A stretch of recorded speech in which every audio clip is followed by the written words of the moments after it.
नमस्कार, तुमचं सगळ्यांचं स्वागत आहे आजच्या नवीन व्हिडिओमध्ये। आज आपण बघणार आहोत की आपण काळा धागा जेव्हा बांधतो गळ्यात किंवा पायामध्ये, त्यामुळे आपल्या काही गोष्टी ज्या आहे, आपल्या काही इच्छा आहे या पूर्ण होतात। त्याबद्दलचा आजचा हा व्हिडिओ आहे, म्हणून व्हिडिओ शेवटपर्यंत नक्की बघा।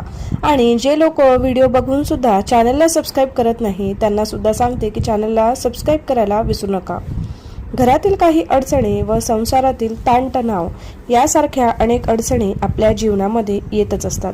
जर तुम्हाला देखील अशा प्रकारच्या काही समस्या असतील तर त्यासाठी आपण एक छोटा आणि अत्यंत प्रभावशाली असणारा हा उपाय पाहणार आहोत, ज्या उपायाने आपल्या असणाऱ्या यावरील सर्व समस्यांचे अवश्य निराकरण देखील होणार आहे। तर हा उपाय करण्यासाठी आपल्याला एक काळा धागा लागणार आहे, ज्याला आपण करदोडा असे देखील म्हणतो। आपण करदोडा घेऊन